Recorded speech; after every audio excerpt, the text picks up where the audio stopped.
happens when women who are suffering from violence in a context where the feminist movements come looking and they can't see them?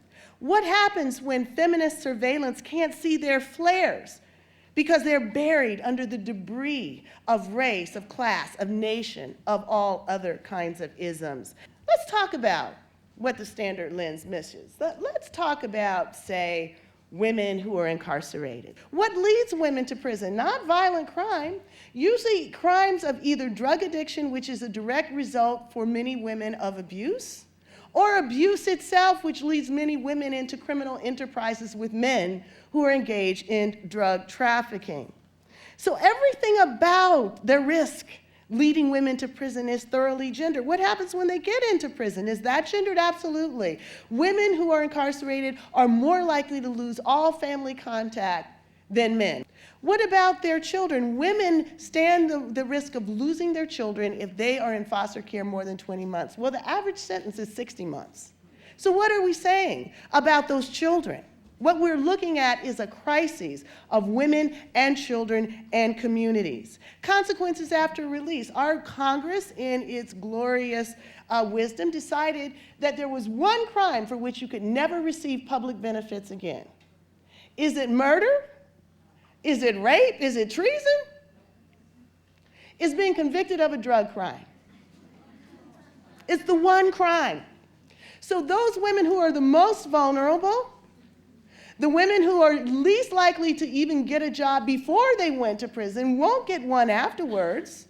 The ones who most are in need of support to hold on to their families, most in need of public housing in order to find a place for their children to live, are the ones most punished by a punitive drug policy. Okay, so everything about this is gendered. So, does it turn up on our agenda? Is it a feminist issue? Do we talk about this as an imperative of feminist organizing? No.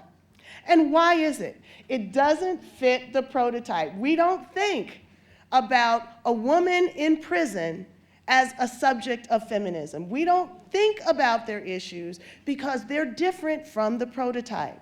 They're Black and Latina, they're poor, many of them are drug addicted. Many of them live in urban areas. They don't cross our consciousness. They don't cross our understanding. How is that? How is it can happen? Let me give you an example from the Immigrant Women and Marriage Fraud Act. Some time ago, our Congress, again in their infinite wisdom, decided that they wanted to crack down on immigration. So what did they do? They said any woman who comes to this country to marry someone has to wait 2 years before she gets her green card. Called the Marriage Fraud Act, right? So when some of these women came to get married, not too surprisingly, the men they married were not the best men. They became abusive men. They abused women. So what was the choice of an immigrant woman who comes to marry an abuser? Does she go to the authorities? Does she seek help? Does she call the police, knowing that her right to stay here is probably jeopardized beyond repair? If she turns to the authorities, she won't stay properly married, she can't get her green card. Most of these women chose not to. What happened to them? They were abused, battered, some were even killed. Now, why is this that no one saw this as a problem?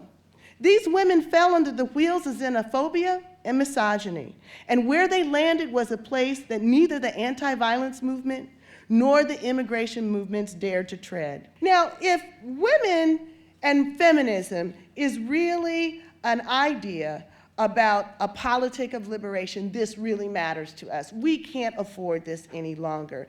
If feminism is a prism for transformation, rather than an excuse for elevating some women over others, then we have got to care about this if we want to have more effective remedies. If we aren't intersectional, some of us, the most vulnerable, are going to fall through the cracks.